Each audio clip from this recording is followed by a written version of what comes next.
Ganó premios Oscar. Cautivó al mundo. Pero tras la sonrisa perfecta de Julie Andrews, se escondía un oscuro secreto que guardó durante 60 años. El escandaloso romance comenzó en un plató de cine en 1965. Ella estaba casada. Él también. La química entre ellos era explosiva. Cuando se extendió el rumor sobre sus encuentros secretos en el hotel, los jefes del estudio amenazaron con destruirlos a ambos. Julie optó por el silencio hasta ahora. La estrella de sonrisas y lágrimas finalmente revela el romance prohibido que le costó todo. Julie Andrews nació en 1935 en un pequeño pueblo inglés llamado Walton-on-Tempames. Walton-on, pero incluso de bebé, su vida ya estaba marcada por el sufrimiento. Su madre Bárbara tuvo una aventura con un amigo de la familia y Julie fue fruto de esa relación. Durante años Julie creyó que su padre era otra persona. Descubrió la verdad recién a los 15 años. Esa verdad permaneció oculta al público hasta que ella misma la reveló en su autobiografía décadas después. Cuando estalló la Segunda Guerra Mundial, su vida familiar se desmoronó. Sus padres se separaron y finalmente se volvieron a casar. Julie se mudó varias veces, viviendo a veces con su padre biológico, a veces con su madre y su nuevo padrastro Ted Andrews. La vida con su padrastro no fue fácil. Era alcohólico y peor aún cruzaba límites muy graves. Julie tuvo que poner un candado en la puerta de su habitación para protegerse. Vivían en un barrio pobre de Londres y apenas lograban salir adelante. Aquellos años de guerra, según contó más tarde, fueron de los más oscuros de su vida. Pero incluso en medio de todo ese caos había un rayo de esperanza su voz. Su padrastro, a pesar de sus problemas, se dio cuenta de su talento y le consiguió clases de canto. Fue entonces cuando conoció a Madame Lillian Styles Allen, una famosa profesora de canto. Julie la consideraba como una tercera madre. Madame vio algo excepcional en Julie, un increíble registro vocal y un tono cristalino. Julie no creía que su voz fuera nada especial. Bromeaba diciendo que solo los perros podían oír sus notas más agudas. Pero los demás se maravillaban. Se esforzó al máximo compaginando los estudios con las clases de música, preparándose para una vida que pocos niños de su edad podían imaginar. Las primeras actuaciones importantes de Julie fueron con sus padres. Tenía solo 10 años, se subía a una caja de cerveza para alcanzar el micrófono y cantaba junto a su madre al piano y su padrastro. Pronto cantaba para soldados, viajaba en tren e incluso dormía en portaequipajes junto a la también estrella infantil Petula Clark. A los 12 años todo cambió. Su padrastro la presentó a un hombre que dirigía algunos de los teatros más importantes de Londres.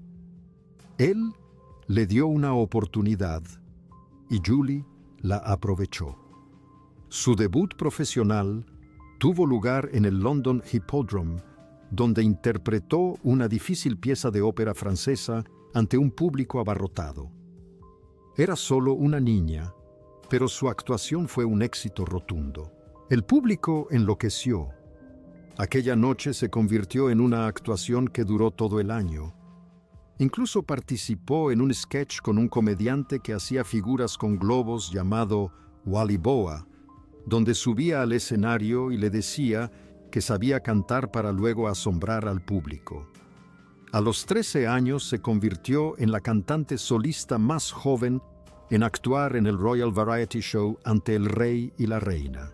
A partir de ahí, todo sucedió muy rápido. Empezó a trabajar en la radio y luego en la televisión, convirtiéndose en una voz familiar en toda Gran Bretaña. Interpretó papeles en obras infantiles como Jack y las habichuelas mágicas y Cenicienta. Y cuando llegó a la adolescencia ya tenía sus propios seguidores. La primera película de Julie no fue un éxito de taquilla. Fue un papel de voz en una película de dibujos animados italiana, La princesa cantante. Pero fue su primer paso hacia algo más grande. Julie Andrews acababa de cumplir 19 años cuando pisó un escenario de Broadway por primera vez.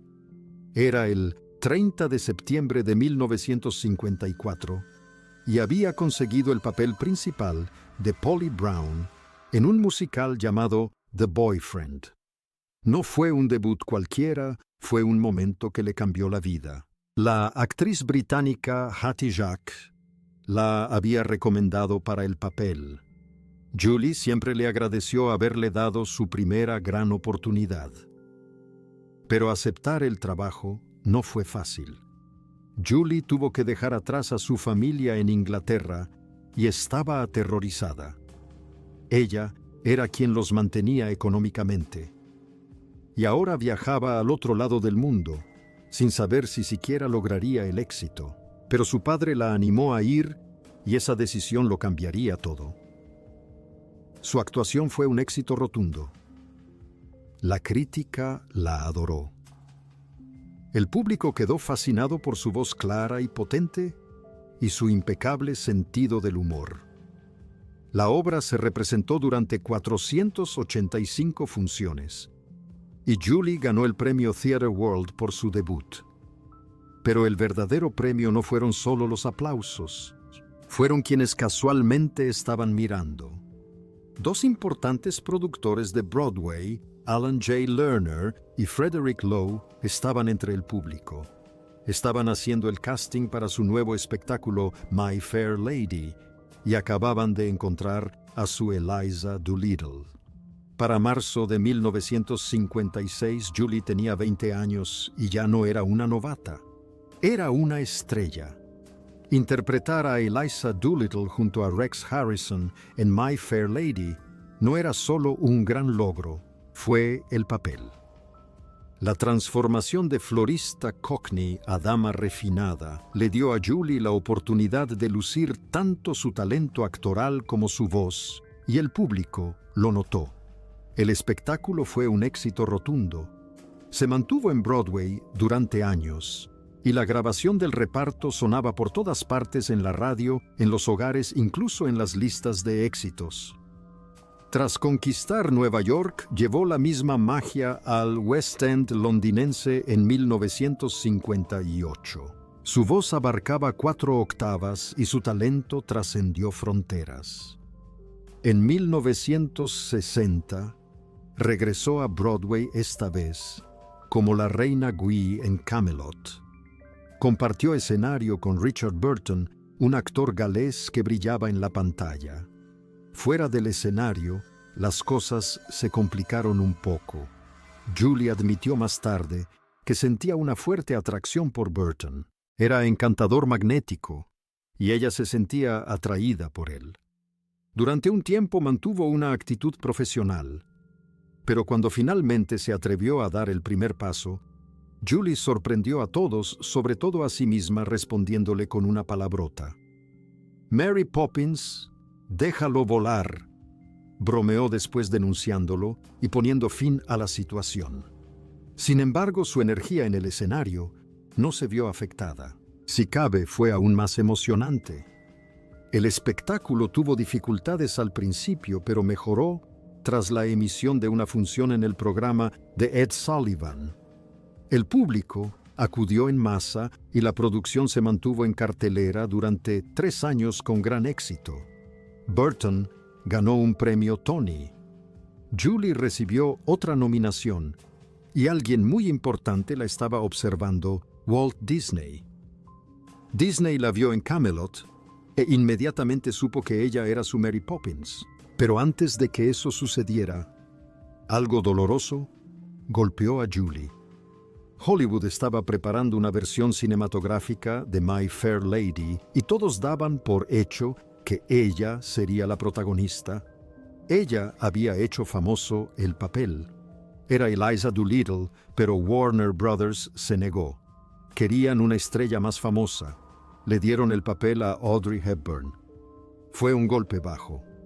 Audrey ya era una gran estrella de cine, pero no podía cantar como Julie.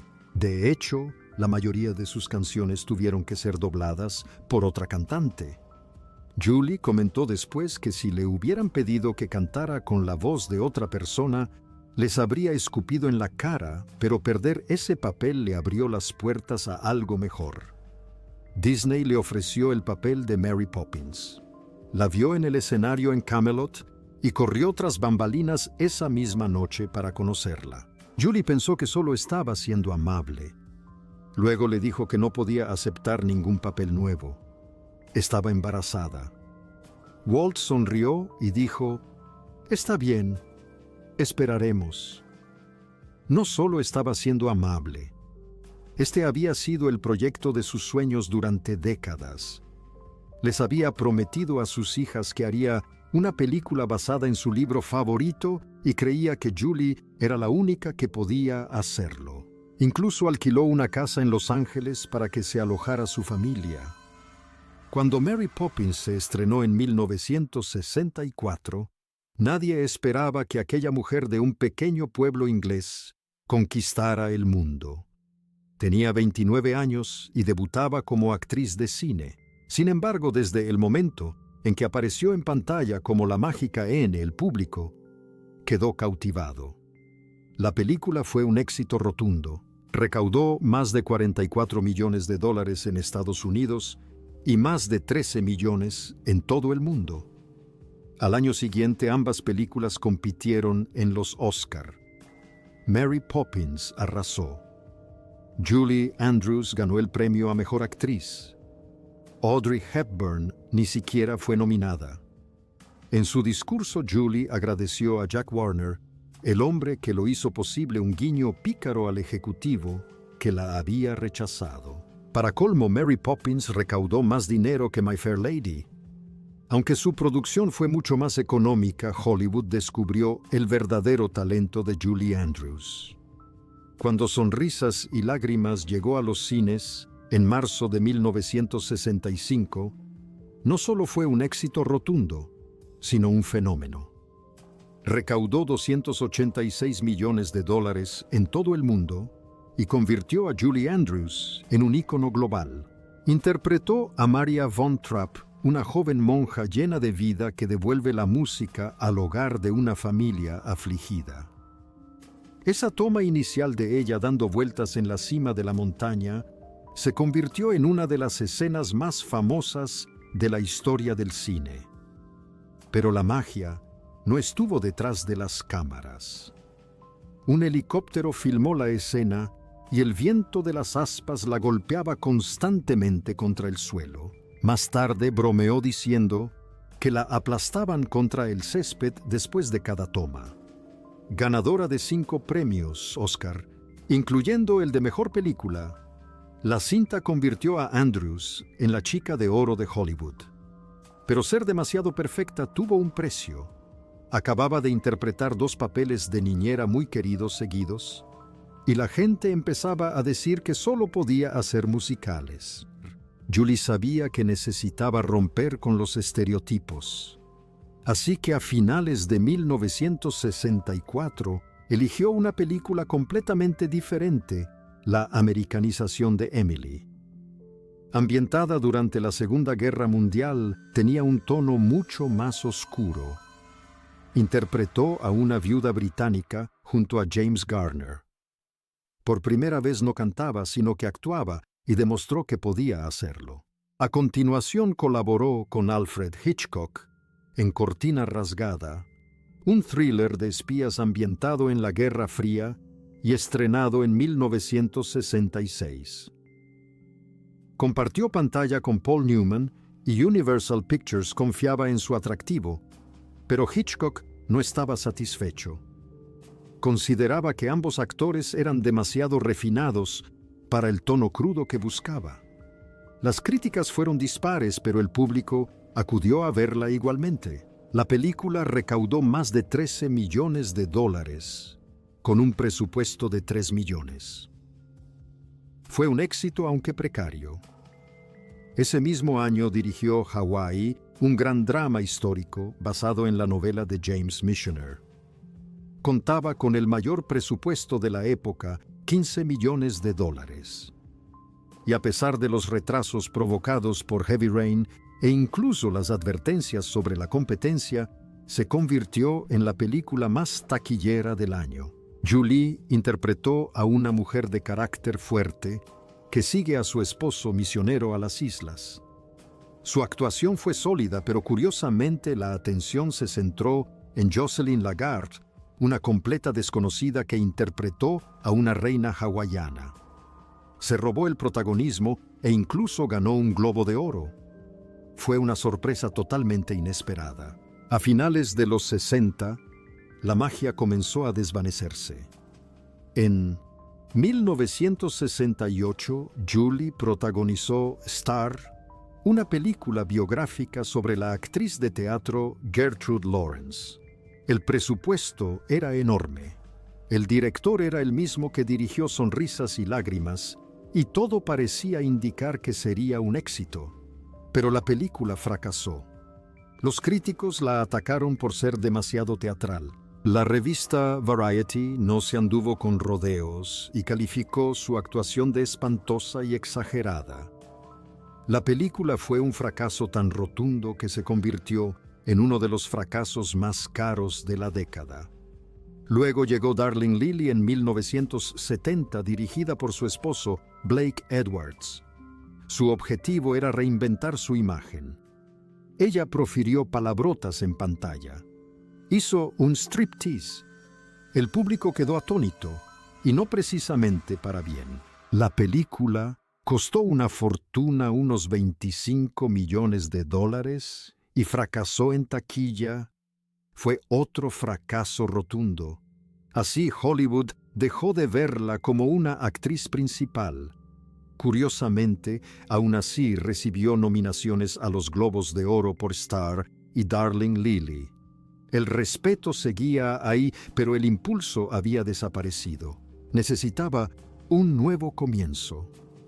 En 1972 se pasó a la televisión con The Julie Andrews Hour, un programa de variedades repleto de música, comedia y estrellas invitadas. ABC tenía tanta fe en ella que le ofreció un contrato de 5 años. El programa se estrenó con excelentes críticas. Los críticos elogiaron su versatilidad y encanto, pero las buenas críticas no se tradujeron en buenos índices de audiencia. El programa tuvo dificultades frente a una competencia más fuerte y fue cancelado tras una sola temporada. Entonces sucedió algo extraño.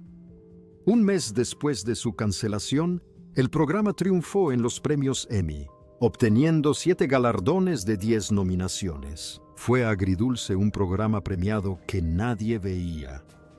ABC le ofreció algunos especiales más para compensarlo, pero era evidente que la televisión tampoco era su nuevo hogar. Así que tomó una decisión arriesgada. Se lanzó al circuito de clubes nocturnos. Sí, la mujer más conocida por cantar con niños en los Alpes, ahora se encontraba en clubes llenos de humo cantando jazz y contando chistes. Fue una reinvención total. Se burló de su propia imagen, hizo chistes sobre Hollywood y demostró que no era solo la chica buena de los musicales. A la crítica le encantó. El público quedó impresionado. Le mostró al mundo una nueva faceta de sí misma, ingeniosa, divertida y con total seguridad en sí misma. Luego, en 1979, regresó a la gran pantalla. Protagonizó 10, una comedia romántica dirigida por Blake Edwards. Fue sexy, divertida y muy moderna.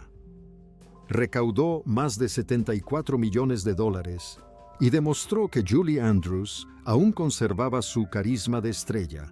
En 1981 protagonizó otra comedia negra, donde sorprendió a todos al aparecer en topless. Ese momento no fue casualidad. Fue su manera de dejar atrás su antigua imagen y forjar una nueva. Pero el verdadero punto de inflexión llegó en 1982, con Victor Victoria. En ella interpretó a una cantante con dificultades que se hace pasar por un hombre que se hace pasar por mujer para conseguir un trabajo en un club nocturno. El papel era ingenioso, complejo y audaz. Abordaba temas como la identidad de género, la sexualidad y la supervivencia, y ella lo bordó. La película recaudó $28 millones, le valió otro Globo de Oro y una nominación al Oscar. De repente, Maria von Trapp ya no era el único personaje que la gente recordaba al oír su nombre. Julie Andrews había logrado lo que pocas estrellas consiguen: reinventarse no una sino varias veces. Y lo hizo sin perder la esencia que la había hecho tan querida desde el principio. Mientras su carrera despegaba, su vida personal se complicaba. Julie se casó con el escenógrafo Tony Walton en 1959. Su relación comenzó en la infancia. Él la vio actuar por primera vez cuando eran niños y más tarde se convirtieron en amigos por correspondencia. Se casaron mientras ella aún protagonizaba My Fair Lady en Londres. En 1962 nació su hija Emma. Julie compaginaba su carrera en Broadway, la maternidad y su nuevo matrimonio. No fue fácil. El trabajo los mantenía separados, a veces durante meses, a veces en continentes diferentes. Y ser madre y compaginarlo con la fama no era algo para lo que Julie estuviera preparada. Una vez dijo que la arrastraba en direcciones opuestas. Su corazón estaba dividido entre su hijo y su carrera, y a veces incluso entre su marido y su hijo. La presión se fue acumulando con los años. En aquel entonces guardó silencio al respecto, reprimiendo sus emociones para poder seguir adelante. Finalmente la tensión fue insoportable. En 1969, Julie y Tony se divorciaron. La ruptura dejó a Andrews emocionalmente agotada. Recurrió a la terapia, una decisión que cambió su vida. El director Mike Nichols la animó a buscar ayuda y ella le hizo caso. La terapia la ayudó a lidiar con lo que ella llamaba el desorden y la confusión en su mente. Le dio claridad y fuerza para seguir adelante. Años después, habló abiertamente sobre salud mental, con la esperanza de que su historia ayudara a otros. Fue justo a la salida del consultorio de un terapeuta, donde el destino decidió cambiar las cosas. Fue allí donde conoció al director Blake Edwards. Él bromeó diciendo que fue un momento muy hollywoodiense. Pero aquel momento fue real. Ambos habían sufrido desamores. Ambos estaban heridos en silencio y ambos encontraron un extraño consuelo el uno en el otro. A pesar de la diferencia de edad de 13 años, surgió una chispa. En 1969 se casaron. Su vida se convirtió en una mezcla de platós de cine y cenas familiares. Ella asumió el rol de madre para sus hijos y más tarde adoptaron a 2 niñas de Vietnam, Amy y Joanna. No solo eran compañeros en casa, sino que también colaboraban en el trabajo. Juntos rodaron 7 películas, entre ellas So y Víctor Victoria. Algunas películas no tuvieron éxito como Darling Lily, pero nunca dejaron que eso afectara su relación. Andrews solía decir que el agudo sentido del humor de Blake compensaba su carácter más serio. Su matrimonio duró 41 años hasta su fallecimiento en 2010. E incluso después de su muerte, ella siguió refiriéndose a su tiempo juntos como una verdadera historia de amor. Pero mucho antes de Blake, hubo otro capítulo menos conocido, pero profundamente emotivo. En 1960, Julie protagonizaba Camelot en Broadway, interpretando a Ginebra junto a Richard Burton como el rey Arturo. En el escenario su química era electrizante. Fuera de él la situación era complicada. En aquel entonces aún estaba casada con Tony Walton, pero ya empezaban a notarse las grietas en su matrimonio. Burton era encantador intenso e imposible de ignorar. Más tarde, Julie admitió que su matrimonio estaba en crisis y que se sentía sola. Trabajar codo a codo con Burton a diario despertó en ella sentimientos inesperados. Reconoció haber sentido la tentación, pero nunca cedió. Se mantuvo concentrada en el trabajo. Sabía lo que estaba en juego, y aunque la atracción era fuerte, eligió la disciplina por encima del deseo. Esa decisión tal vez le evitó aún más sufrimiento. Luego llegó Sonrisas y Lágrimas en 1965. Julie interpretó a María. Christopher Palmer interpretó al capitán. Su química era mágica, y no se trataba solo de actuación. Detrás de las cámaras sentían una atracción secreta el uno por el otro. Ambos atravesaban momentos difíciles en sus vidas personales. Julie aún sentía el peso de un matrimonio inestable. El fontanero lidiaba con sus propios problemas. Habría sido fácil que surgiera algo romántico, pero nunca sucedió. El fontanero bromeó una vez diciendo que deberían haber tenido una gran aventura, pero la vida simplemente no lo permitió. Julie tenía a sus hijos con ella. El momento no era el adecuado. Sin embargo, de aquello surgió algo duradero, una profunda amistad. Julie decía que nunca fueron pareja, y quizás eso fue lo que fortaleció su vínculo. Se respetaban profundamente. Ella solía elogiarlo por darle solidez al sonido de la música, evitando que se volviera demasiado dulce o infantil. A lo largo de los años, se mantuvieron unidos, se preocupaban el uno por el otro, reían juntos, se apoyaban mutuamente, y cuando Plumber falleció en 2021, Julie afirmó que siguieron siendo grandes amigos hasta el final. A medida que su vida personal cambiaba, también lo hacía su carrera. La década de 1980 trajo nuevos retos en That's Life de 1986. Interpretó a una cantante que se enfrentaba a la posibilidad de tener cáncer. El papel le tocó de cerca porque por aquel entonces los médicos le detectaron una lesión en la garganta. La película exploraba el envejecimiento, las relaciones y el miedo a lo desconocido. Ese mismo año protagonizó Duet for One, interpretando a una famosa violinista diagnosticada con esclerosis múltiple. La historia era cruda y emotiva. También le brindó la oportunidad de trabajar con Liam Neeson, cuya intensa actuación realzó la intensidad dramática de la película.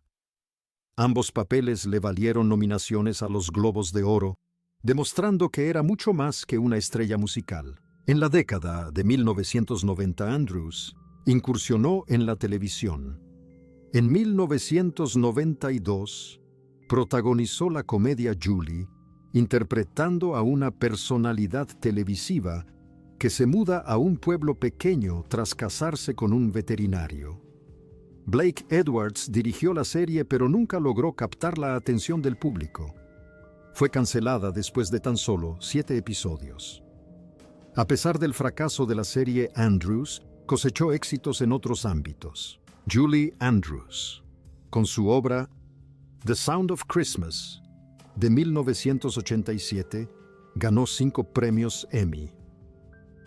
En 1989 se reunió con Carol Burnett para el espectáculo Julie and Carol Together Again.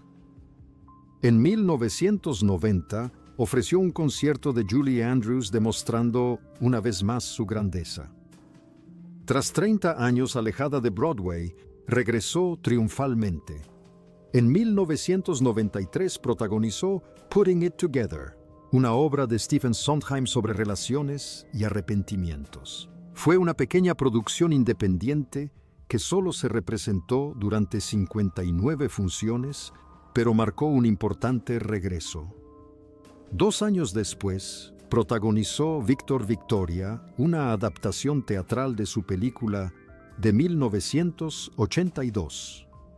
Interpretó a Victoria Grant, una mujer que se hacía pasar por hombre y trabajaba como imitadora femenina.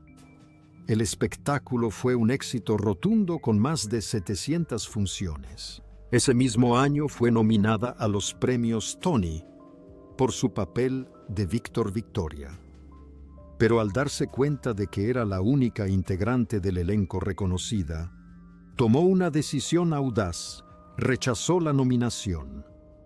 No fue por orgullo ni resentimiento. Creía que todo el elenco merecía el reconocimiento.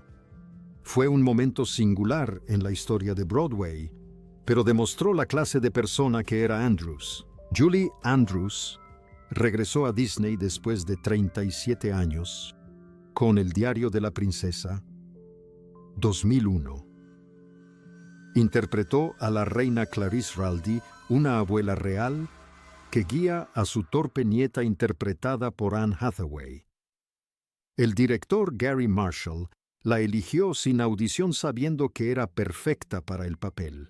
Esta fue su primera película de Disney desde Mary Poppins, 1964, por la que ganó un Oscar. Su interpretación aportó calidez y humor, convirtiendo a la reina Clarice en uno de sus papeles más queridos. Fue mentora de Hathaway en el set, aunque insistió en que Hathaway necesitaba poca ayuda. La película fue un éxito, recaudando $165 millones en todo el mundo. En El diario de la princesa, 2 Compromiso Real, 2004. Andrews incluso tuvo un raro momento para cantar, a pesar de haber perdido su voz por completo tras una cirugía en 1997. Ese mismo año prestó su voz a la reina Lillian en Shrek 2, 2004. Interpretó a la madre de Fiona, una reina cariñosa y comprensiva. A diferencia de la mayoría de las películas de animación, grabó escenas con John Cleese, lo que hizo que su química en pantalla fuera más auténtica. La franquicia de Shrek se convirtió en un éxito mundial, y Andrews retomó su papel en Shrek 3, 2007, y Shrek para siempre, 2010. En 2007, narró Encantada, una película de Disney que combinaba cuentos de hadas con la realidad. Su voz creó una atmósfera mágica, uniendo la narrativa clásica y moderna de Disney. La película recaudó más de $340 millones en todo el mundo. En 2010 interpretó un papel cómico en El hada de los dientes, dando vida a Lily, el hada jefa que guía al personaje de Dwayne Johnson a través de un castigo mágico inesperado. La película recaudó $112 millones, demostrando que Andrews aún podía brillar en películas familiares ligeras. En 2016, dirigió una producción teatral de My Fair Lady para su 60 aniversario. El espectáculo se estrenó en la Ópera de Sydney y realizó una gira por varias ciudades. Se aseguró de que honrara la obra original utilizando diseños de archivo para recrear la escenografía y el vestuario. La producción batió récords de taquilla y recibió excelentes críticas. En 2017, co-creó y presentó Julie's Green Room, una serie educativa de Netflix que enseñaba a los niños sobre las artes escénicas. El programa contó con invitados famosos como Alec Baldwin y Idina Menzel. Su hija, Emma Walton Hamilton, coprodujo la serie, convirtiéndola en un proyecto familiar. La serie obtuvo 2 nominaciones a los premios Emmy diurnos. Julie Andrews tenía una voz mágica. Su soprano de 4 octavas hizo que Mary Poppins y Sonrisas y Lágrimas fueran inolvidables. Pero en 1995 algo no iba bien. Mientras interpretaba a Víctor Victoria en Broadway, su voz empezó a fallar. Al principio era solo una leve fatiga vocal, de esas que desaparecen con el descanso. Pero esta vez no fue así. En 1997 los médicos descubrieron una lesión en sus cuerdas vocales. Algunos la describieron como nódulos benignos, otros como un papiloma benigno. En cualquier caso, años de canto le habían pasado factura. Los médicos le aconsejaron que descansara, pero ella quería una solución definitiva.